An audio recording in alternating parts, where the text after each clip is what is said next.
भगवान श्री सुखदेव जी महाराज ने जब केवल भागवत के 2 श्लोक सुने थे और 2 श्लोक में भागवत सुखदेव जी का आनंद हो गया था। ऐसी भागवत महापुराण देवताओं को भी दुर्लभ है। राजा परीक्षित को 7 दिन का श्राप लगा है। कितने दिन का? 7 दिन का। और जब 7 दिन का श्राप लगा है ना, राजा परीक्षित बैठा हुआ है, कथा सुन रहा है। सुखदेव जी महाराज कथा सुना रहे हैं। 88,000 ऋषि बैठे हैं, कथा सुना रहे हैं। इतने में क्या हुआ? देवता लोग अमृत का कलश लेकर आ गए। और जब अमृत का कलश लेकर आए ना देवता, सुखदेव जी महाराज से कहा गुरुदेव रुको। सुखदेव जी ने की देवताओं को देखा, क्या बात है देवता लोग, आप आए हो कि क्यों आए हो, क्या कारण है? देवताओं से पूछा। सभी देवताओं ने कहा, इंद्र, लोकपाल, 10 दिक्पाल, सब देवता हाथ जोड़कर खड़े हैं महाराज, अमृत का कलश लेकर के खड़े हैं। गुरुदेव आप ऐसा करो, जो राजा परीक्षित को भागवत कथा सुना रहे हो ना, आप इसे मत सुनाओ। क्यों? ये अमृत का कलश ले लो। अमृत का कलश दे दिया सुखदेव जी के हाथों में कि अमृत का कलश लो और राजा परीक्षित को पिला दो, ये अमर हो जाएगा, मरेगा नहीं। भले तक्षक डस लेगा, कुछ भी कर लेगा, मरेगा नहीं, अमर हो जाएगा। पर ऐसा करो, ये भागवत जो कथा है ना, ये कथा रूपी अमृत हमें सुना दो, ये अमृत इसको पिला दो और भागवत हमें सुना दो। सुखदेव जी ने मना कर दिया, देवताओं ले जाओ अमृत का कलश। भगा दिया, भेज दिया, जाओ अमृत का कलश को लेकर के। ये भागवत तुम्हारे बस की नहीं साहब। देवताओं को भी दुर्लभ है भागवत कथा, जो हम आप सभी को यहाँ सुनने के लिए मिल रही है। और जिनमें मल रही तो है, पर आधे आके बैठे, अभी तो भी कर कहां सो रहा बाकी।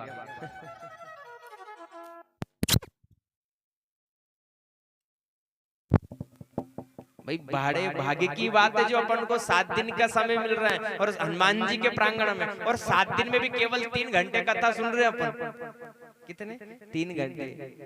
काम तो जिंदगी भर रहेगा, काम ही काम, अंत में चले ही जाएंगे, पर काम नहीं बीते। जिंदगी जब तक रहेगी फुर्सत ना होगी काम से, यो काम वो काम, साफ काम नहीं बीतेगा।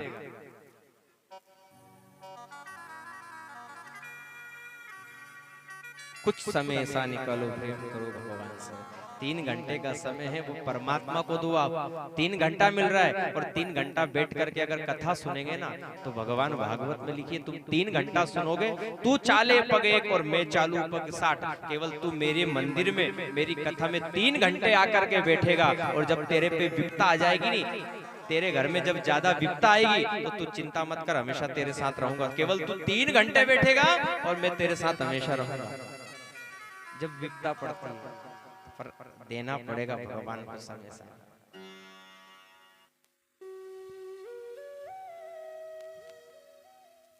श्री सुखदेव जी महाराज ने राजा परीक्षित को कथा सुना रहे। राजा कथा का आनंद। राजन भागवत में ऐसा ऐसा वर्णन है, जो व्यक्ति अगर ध्यान से रसस्वादन सुन ले, तो व्यक्ति का जीवन का उद्धार हो जाता है। राजन मैं तुम्हें कथा सुनाता हूं। कथा सुनने वाले 3 प्रकार के होते हैं। कितने प्रकार के होते हैं? कथा सुनबा यहाँ कतरा 3 प्रकार का पांडाल यहाँ आकर के बैठते हैं। कितने प्रकार के? 3 प्रकार के आकर बैठते हैं। कौन कौन? पहला आता है श्रोता। राजन पहला श्रोता आता है इस कथा पांडाल में, कथा सुनने के लिए, जो उसको कहते हैं श्रोता। जो ध्यान से कथा सुनता है उसका नाम है श्रोता। दूसरा होता है सरोता, जो काटने का काम करता है। सुपारी काट वालों देखिए, सरोती देखिए, सरोता। पहला होता है श्रोता, जो ध्यान से कथा सुनने आता है, उसको कहते हैं श्रोता। और दूसरे आता है काटने वाला, सरोता। आया नीर बेड पर लगे नीर बुराएं कर, वो चालू कर देगा, एक ही काटी, ओ की काटी, ये करियो वो करियो। काटने का यार बुराई काटने का काम करते हैं, उस वो सरोता। और तीसरा आया सोता। कथा में आया नहीं, डिम्बा लगी नहीं, कहीं को टेको देख लो, महाराज कहेगा कथा सुनो, ठंडी ठंडी हवा चल रही है, ले लो नींद। 3 घंटे, ये 3 प्रकार के श्रोता आते हैं सब। हाँ देखो, नहीं तो हम भले ही घर में अपना अगर कहीं काम करता हूँ वहां नींद नहीं आ, पर भागवत पांडाल में आया रे थोड़ी देर बैठे नहीं लग जाएगा डिम्बा।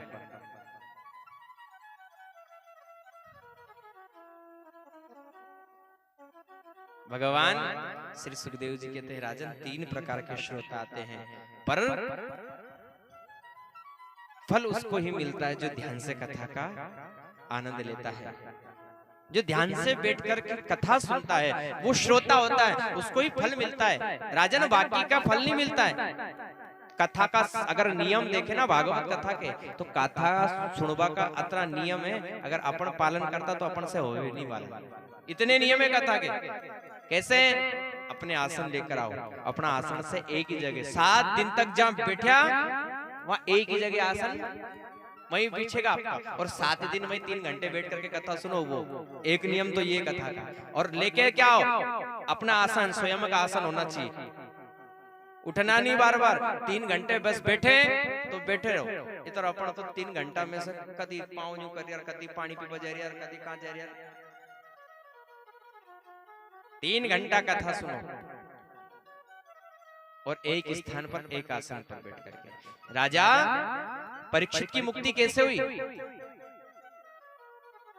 प्रेत था ना धुंधकारी, मुक्ति कैसे हुई? इसी से तो हुई है। बांस का पेड़ था, बांस के पेड़ में आकर के बैठ गया, 7 दिन तक बैठा रहा और ध्यान से कथा सुनी। जब 7 दिन बैठा रहा ना, ध्यान से कथा सुनी, और सुनने के बाद जैसे 7 दिन पूरे हुए और गुरुजी ने कहा बोलिए भागवत महापुराण की जय। जैसे 7 दिन पूरे हुए, जयकारा हुआ, भागवत का विराम हुआ।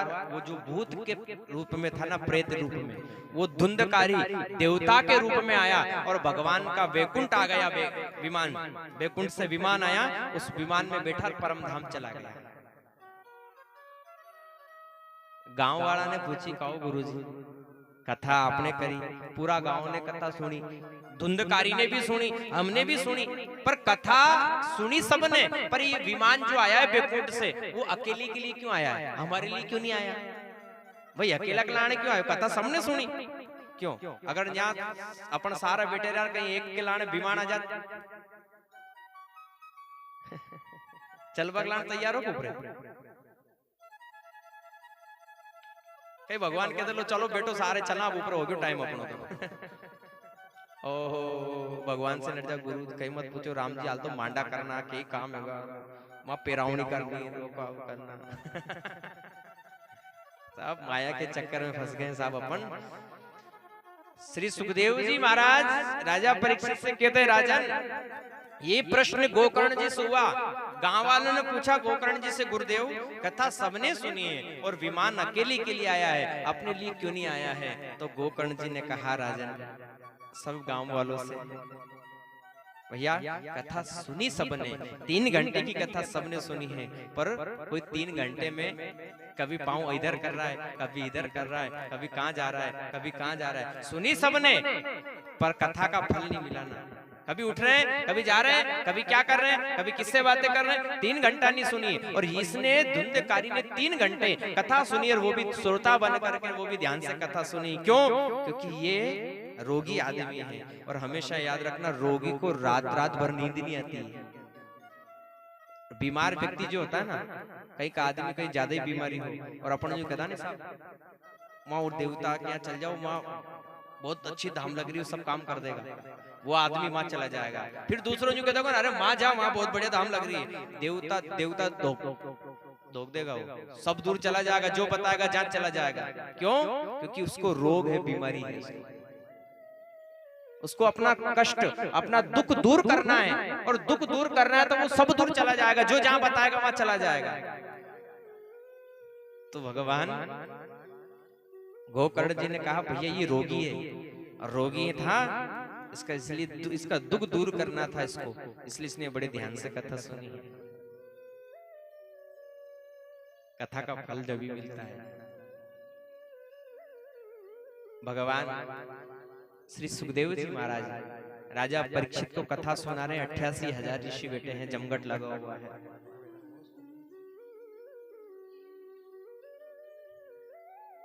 जमघट लगा हुआ है, जय जयकार हो रही है और कथा प्रारंभ हो रही है। राजन, कल की कथा में हमने क्या किया? क्यों भाई पहला तम से पूछा, तम सारी काल भी आई थी, कल कहीं हुई तो कथा में बताओ जल्दी।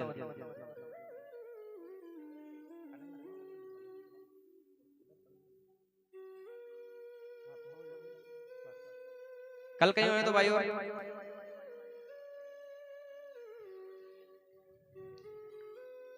हाँ बता, तो रोज सुन रही तुम कथा। मैं असो लगे कथा कहीं सुन रही तुम, 3 घंटा कथा सुन लो, नहीं झटकार के चल जाओ कि नहीं राको करता है, करने नहीं चल जाए।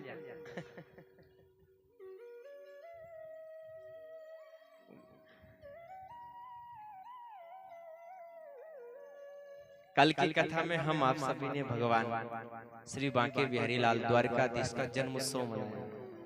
भगवान कन्हैया का जन्म हुआ है ना, ये कल की कथा में क्या हुआ? भगवान कन्हैया का जन्म। आगे याद?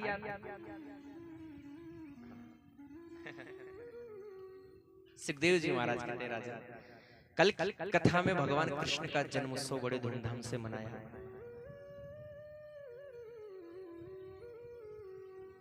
और राजन, अब हम कथा का आनंद लेते हैं। कहां? मथुरा की जेल में, कंस के कारागार में जन्म हुआ भगवान कृष्ण का। बारिश का समय था। कब भगवान कृष्ण का जन्म कब हुआ? भादो की अष्टमी, इसको कहते हैं ना कृष्ण जन्माष्टमी। कहीं कहां पर जन्माष्टमी मनावा ने भादो में। कृष्ण जन्माष्टमी के दिन रात की 12 बजे राम जी का जन्म दिन की 12 बजे हुआ और भगवान कृष्ण का जन्म रात की 12 बजे हुआ। साहब घनघोर बिजलियां चमक रही है, पानी गिर रहा था और भगवान जेल में प्रकट हुए। बोली कृष्णचंद्र भगवान की जय। भगवान कृष्ण का जन्म जेल में हुआ। संग 4 हाथ है भगवान के, वनमाला, गले में बेजंती माला, मोर मुकुट धारण किए हुए जेल में प्रकट हो गए। और जब जेल में प्रकट हुए ना, देवकी डर गई। भगवान की माँ का नाम है देवकी। देवकी डर गई, तुम कौन हो? भगवान ने कि मैं आपकी संतान हूं। संतान थोड़ी बनकर आए हो, इतने बड़ी संतान, माँ तो छोटी है, औलाद अतरी बड़ी है। अरे छोटा है बेनो, भगवान छोटे से बने। 4 हाथ थे, अब क्या करूं माँ? 2 हाथ हटा दो। भगवान ने 2 हाथ हटा दिए। माँ अब क्या करूं मैं? छोटे बन जाओ। तो भगवान छोटे से बन गए। माँ अब बता क्या करूं? कि अपने जो तन पर कपड़े है ना, ये कपड़े फेंको। तो भगवान ने कपड़े निकाल दिए। माँ अब बताओ क्या करूं? कि अब रो। क्या करो? रो। भगवान ने कि रोनो भी पड़ेगा। कि रोनो तो पड़े मन की जिंदगी में तो। और अभी तक रो ही रहे सारे। रोना पड़ेगा। सुनी वचन सुजाना, रोदन ठाना, होई बालक सुरभूपा। यह चरित्र जो गावई, हरिपद पावई, तेना परे भव कूपा। विप्रधेनु सुर संत हित लीन, मनुज अवतार, निरीच्छा निर्मितमय माया गुण गोपाल। भगवान माता के ऐसे वचन सुनकर के इतनी जोर से रोए। भगवान इतना रोए, इतना रोए, और जैसे रोने लगे ना भगवान, इतनी जोर से रोए कि देवकी ने कहा इतनी जोर से मत रो कि मामा जी यहाँ जाए। सबसे बड़ा डर है मामा का, कि इतनी जोर से रोओगे तो वो कंस सुन लेगा, और इतनी तो संतान मार दी, और तुम